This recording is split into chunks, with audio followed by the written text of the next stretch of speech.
evening and welcome. I'm Selena Mead with the Vsb Tv 11 Evening News on this Monday, February the 24th. At the top of tonight's news, the Minister of Home Affairs, Senator the Honorable Michael Fahey, JP, has this evening confirmed that a resolution has been reached regarding the ongoing labor disputes affecting the Department of Marine and Port Services and the Department of Parks. Minister Fahey said it has been agreed that with all the impasse now settled, all employees will return to work tomorrow, following which the government will lift the injunction against the essential services and the arbitration proceedings that commenced as regards to non-essential services will come to an end. As part of the resolution, it was agreed that the government's Department of Internal Audit will provide a review and assessment of the Department of Marine and Port Services and the Department of Parks. The findings of internal audit will be shared with the Cabinet Secretary, who will share any recommendations with the BIU. This process should go a long way to identify a number of issues that have been outstanding for many years, which the government is keen to resolve. 67-year-old Alexander Doba of Polish descent has been kayaking on a solo journey across the Atlantic Ocean since October the 5th, 2013, when he departed from Lisbon, Portugal, heading for his final destination of Smyrna Beach, Florida. Doba, whose journey is being sponsored by the National Geographic, ran into trouble on the high seas and wound up with a broken rudder. He arrived in Bermuda in the midst of torrential rain this morning, so he can have his rudder fixed and continue on his journey. VSB's Julia Smat was on the scene and spoke with Alexander Doba and his translator, Peteo Chalemsky, about Mr. Doba's journey.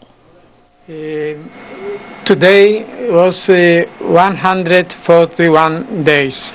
141 days, nobody even close to be as long as Alexander on the water with some unexpected for this time of year storms. What was it like out on the water with the storms as far as waves and the roughness of the sea? What Alexander said was that he passed through few of the storms. I will add that in one of the texts I received information, ocean is big. Hurricanes are big and scary, but I have enough patience to pass them and wait 2, 3, 5 days until ocean quiets, and then he can move to the direction he wanted to proceed. He had few of those storms. Alexander said 5 so far. Majority of them pushed him back. So as an average, he went about 30-35 miles per 24 hours. So as far as like food, water, how much supplies did you have to have on the boat to make sure that you would be able to, make it to your destination? All the plan was for 4 months, but he secured a food supply for 6 months. So that's why he could survive those last few weeks. He has food yet. Mr. Doba expects to be in Bermuda for about 3 days while his rudder gets fixed, and then will set off towards Puerto Rico due to the way the currents are currently flowing, and then onwards to his final destination of Florida. In other news, the rumor has persisted since the publishing of the Sage Commission report that in the confidential discussions held on the subject of privatization and mutualization, senior civil servants admitted this would be the proper way to tackle the cost and inefficiency of local government, which makes the comments of BPSU General Secretary Ed Ball of particular interest when he spoke to the Chamber's budget breakfast this morning. The unions are open to anything that's going to create jobs, that's going to see some stability in this island. But I think whatever model comes, it should be specific to the needs of Bermuda. Because not everything in life that we see that's happening in the world is applicable, even though we recognize that the Europeans are pretty much dictating a lot of policies, whether it be social or otherwise. So in regards to privatization, all I would say to you, like I said before, there is plenty of information out there, and if it's going to be a success for Bermuda, then we need to make sure it works rather than just a theme. Because themes have always created in Bermuda a immediate response of let's do it without necessarily researching it to make sure it works for us. So we can take that as a collaborational effort that we could have a win-win with privatization in Bermuda. We could have a win-win, whatever that creature looks like. We've been having a lot of rain, so those tanks should be full, but the power did go out for 13 customers this morning on Front Street due to the flooding of the Belco vault below the A.S. Cooper store. The vault had to be pumped dry before repairs and restitution could be attempted for the entire block. The flooding came about as a result of the torrential rain that continued overnight and into the morning. Belco did successfully complete restoration work at 12:55 p.m. today, and power was then restored to all 13 customers on Front Street. Belco released a statement thanking customers for their patience and cooperation. Finance Minister Bob Richards has made no bones about his concern at the manner in which local banks have failed to appreciate how their fiduciary policies have run counter to the needs of Bermuda during the past decade. He made mention of it in his budget speech. In Bermuda, banks follow the monetary dictates of the Federal Reserve in the U.S. and also their own individual appetites for lending. In the last 10 years, the combination of these two factors has put bank lending policies at odds with Bermuda's national economic interests. That is, ultra-easy money lending when the economy was already red hot, followed by debilitating ultra-cautious lending during economic weakness. The domestic banking environment at present features deposit interest rates at infinitesimally low level, coupled with excessively wide margins between deposits and loans. Moreover, there is currently no appetite for lending, as you can see in Figure 9. And to top it off, banks continue to lay off Bermudian staff. This is, on multiple levels, contractionary banking policy at a time when we need to expand the economy. We have stated repeatedly that in order for Bermuda to move forward, all oars must be pulling in the same direction.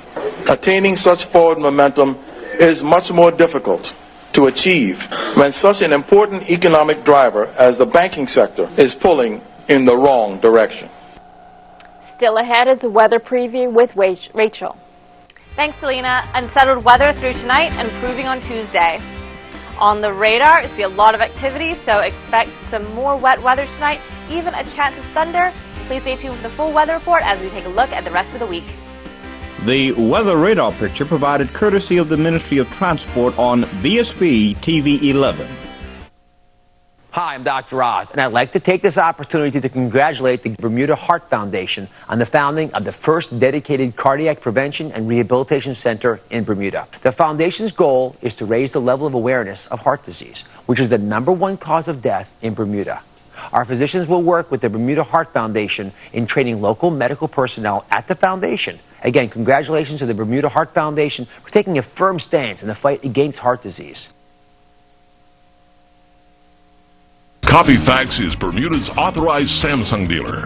See a large range of Samsung color and black and white multifunctional machines, printers, scanners, faxes, and copiers, and all networkable. Copyfax has Samsung machines suitable for home, office, or any size business in an A4 format, taking up less room than other similar equipment. And replacement supplies are in stock for all of their Samsung products. Affordable shopping at Copyfax Limited, where service comes first.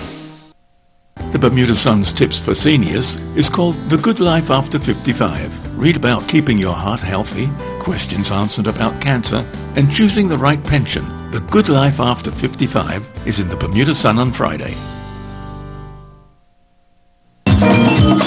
Bermuda is an easy way to find great discounts while discovering fun activities to do in Bermuda. Discover the best spas, restaurants, activities, services, and shops at 50% off. Sign up to Bermudeals and start saving today.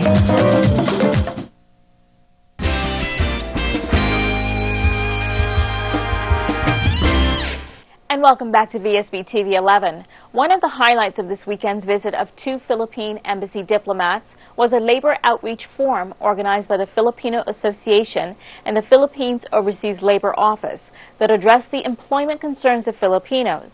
Lisa Reed and Sarah Clifford of the Human Rights Commission, former MP Dale Butler, and Joanne Burrows attended as panelists.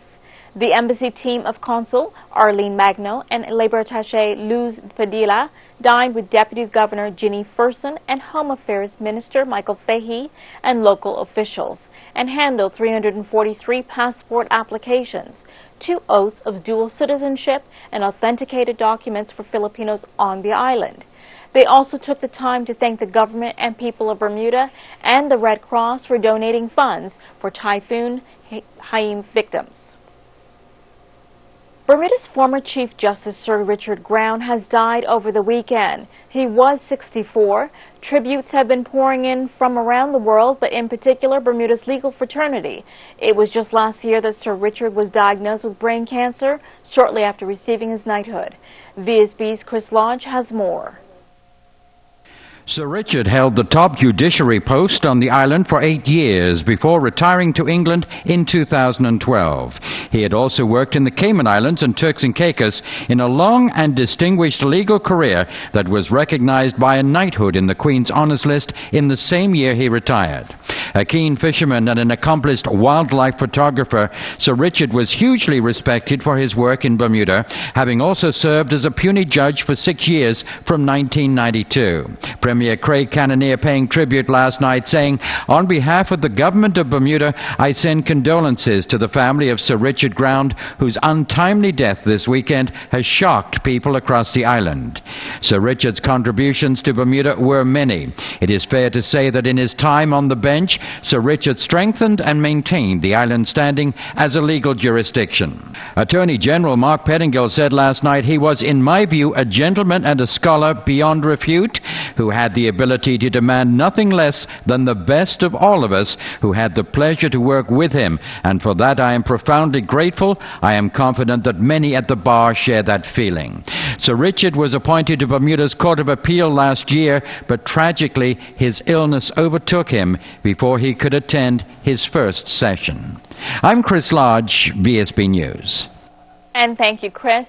We will be concluding our Black History film series this week with 3 more movies emphasizing the contribution that Black people have made both here and around the world.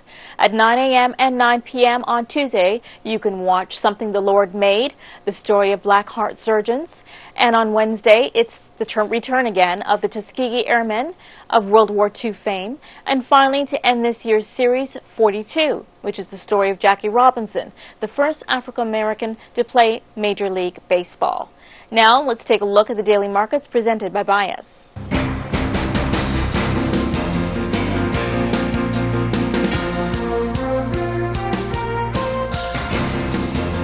Here are the daily markets presented by Bias.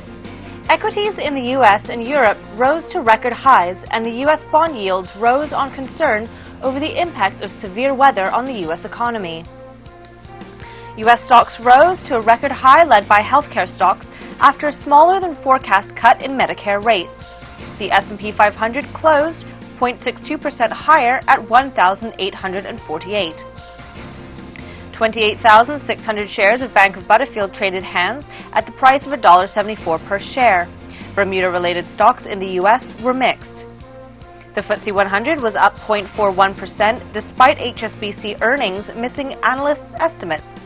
The index closed at 6,866, the highest level since December 1999. China's index declined after reports that Chinese banks curbed lending to the real estate and industrial sectors, forcing stocks to tumble. The Hang Seng closed the day at 22,389, down 0.8%. Brazil's Vsb was little changed after economists cut their estimates for the country's growth this year. Home builder and petrochemical stocks reacted negatively, with the index closing marginally up 5.03%. Treasury yields approached a 30-day high amid speculation that harsh weather is masking strength in the U.S. economy. 10-year notes currently yield 2.75%, up 1 basis point. The euro fell against most of its major peers on speculation that a deteriorating outlook for consumer prices may prompt the ECB to add monetary stimulus. The euro closed 1.37% against the U.S. dollar as of the last trade. That was a look at the daily markets presented by Bias. People and Places is next after the break.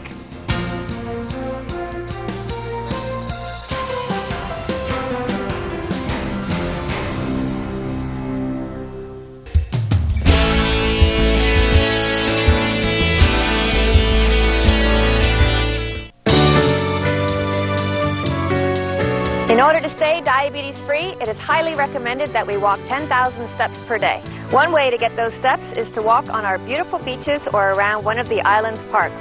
Doing this daily will help protect you from diabetes.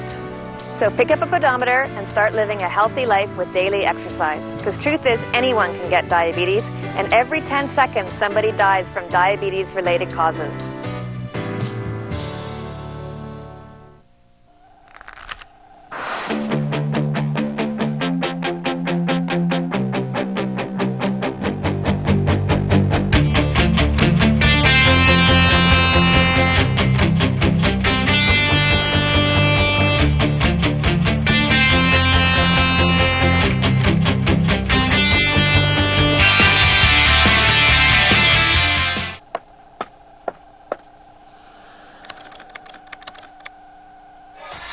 In celebration of Black History Month, the Defence Broadcasting Company Limited is proud to present films acknowledging the contributions made by black people throughout the world.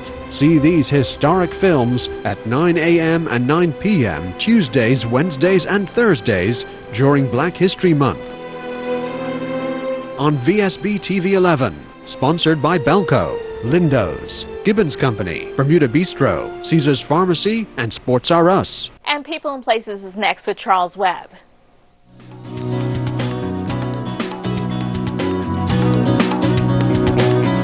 People and Places with Charles Webb is brought to you by Big Savings Zone at the end of Stocks Road, St. David's. Health food professionals will tell you that we are what we eat. So I came here to the T.N. Tatum Middle School, where a gluten-free, allergy-free baking session is in session. A vegan chef trained at the Natural Gourmet Institute in New York City, Ishmael Savory is also an holistic health coach and fully involved in all kinds of gluten-free cooking. At the T.N. Tatum Middle School, she's been leading a workshop on nutrition and gluten-free baking. She's a staunch advocate of good nutrition. The wheat today has been genetically modified, and what research has found lately is that these genetically modified strands of wheat is causing diseases within the body because our stomach, gut, intestines, whatever you want to call it, they don't have the permeability to digest these new strands of food-like things. In the last decade or two in the U.S., and I would say throughout the world, many people have been diagnosed with celiac disease, and it's rising and rising. So let's say you didn't have any of these maladies. How is gluten-free or allergy-free food, how would that appeal to someone? Well, if you didn't have any allergies, I wouldn't say that you have to jump on the gluten-free bandwagon because it's becoming mainstream, because a lot of gluten-free products or baking goods out there, they're high in sugars. Whereas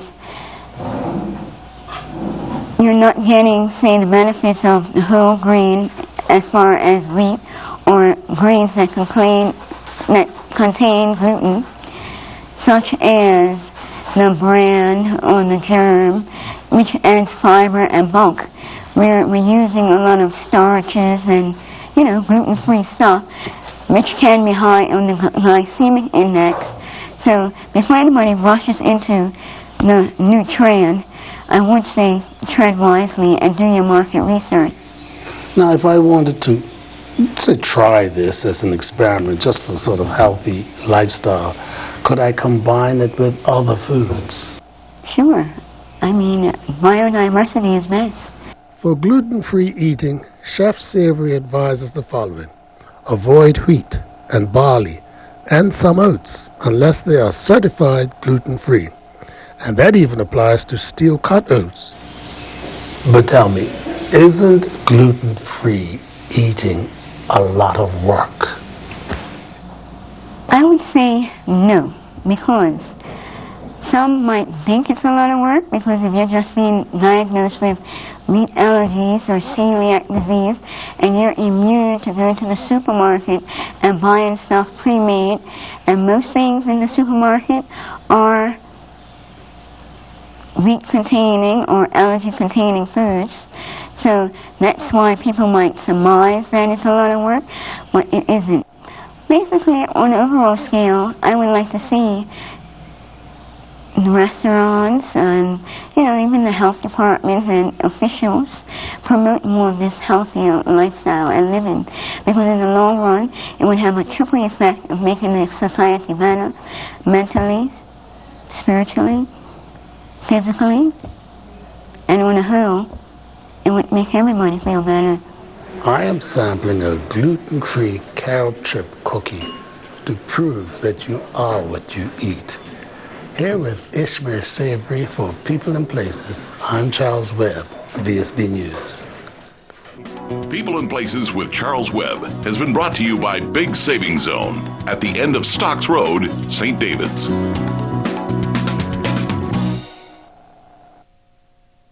It's our fantastic February savings event going on now.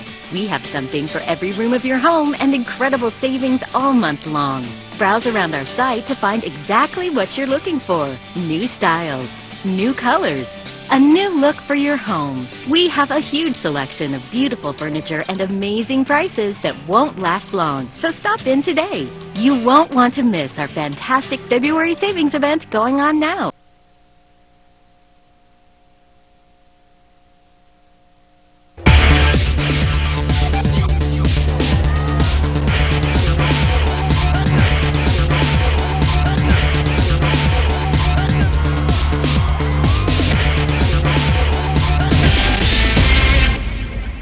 And welcome back to Vsb TV 11. In sports tonight, Dandytown Hornets jumped back to the top of the Premier League football standings over the weekend, while one match had to be abandoned due to a waterlogged field.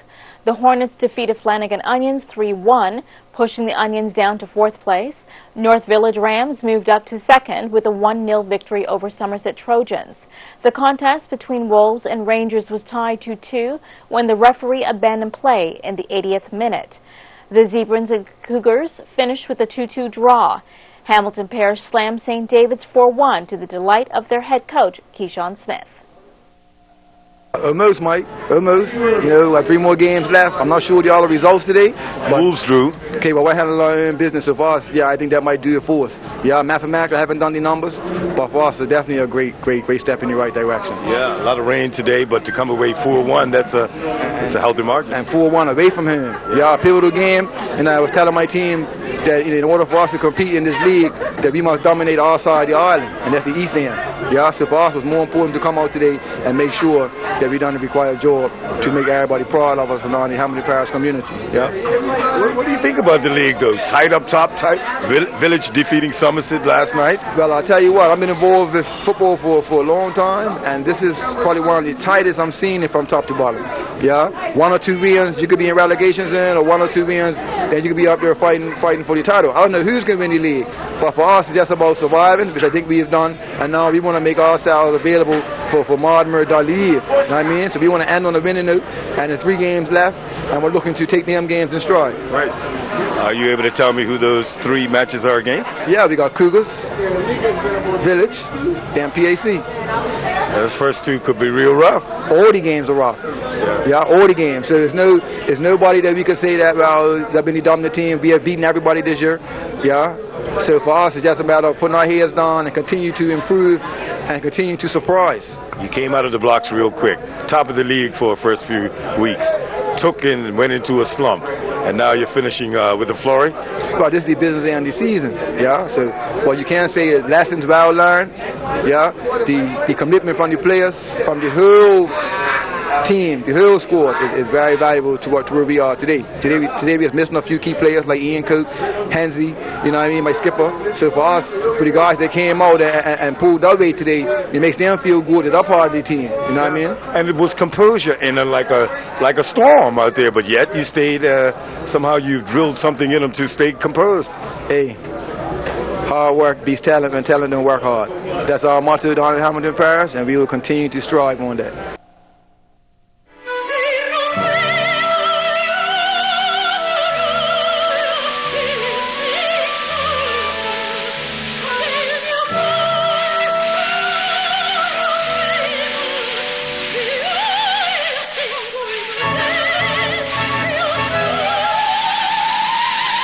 That should do it.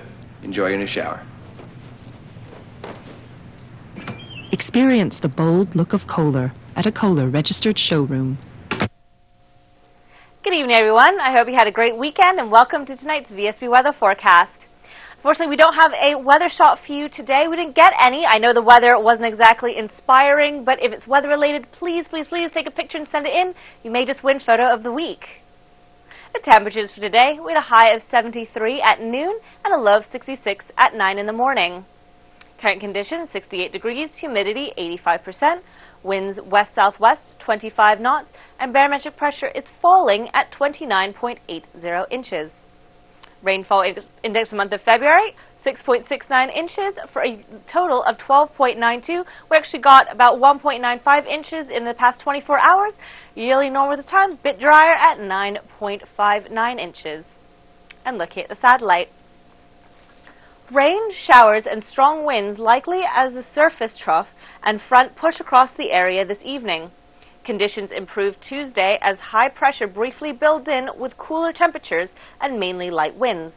Rain, showers, occasional thunder, and strong winds again arrive Wednesday evening as a front pushes in from the south. And looking at the gateway cities, Atlanta, mostly cloudy, 63. Boston, partly cloudy, 29. Charlotte, mostly cloudy and 58. London, 50, light rain. Miami, 83 and partly cloudy. New York, 31 and mostly cloudy. Orlando, mostly cloudy and 80. Philadelphia, mostly cloudy and 35. Toronto, cloudy and 25. Washington, possible flurries and 39 degrees. And back at home tonight, mostly cloudy, a few showers with a risk of evening thunder, low near 64. Winds west-southwest, 15 to 25 knots with gusts up to 35 knots, then veering northwest and then veering north-northwest, 15 to 20 knots. And tomorrow, sunny periods with 1 or 2 early morning showers with a high near 66. Winds northerly, 15 to 20 knots, and then veering north-northeast, and then veering northeast, 8 to 12 knots in the evening, and then easterly, 10 to 15 knots late night. Rain tonight, we've got a small craft warning with seas inside the reef 1 to 2 feet, seas outside the reef 4 to 7 feet, and the sea surface temperature is 68 degrees.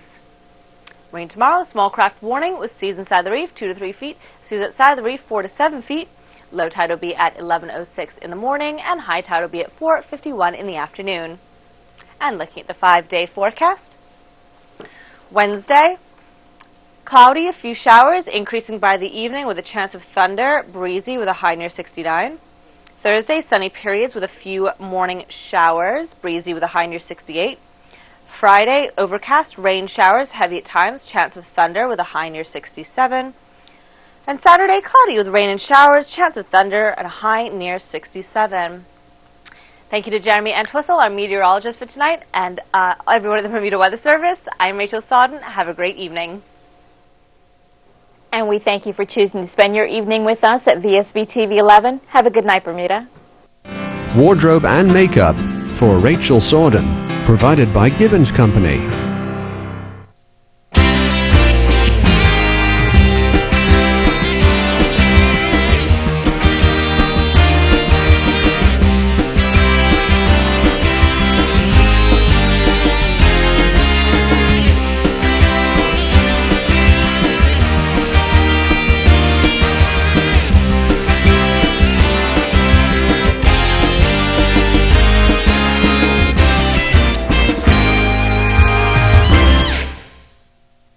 VSB TV 11, Bermuda.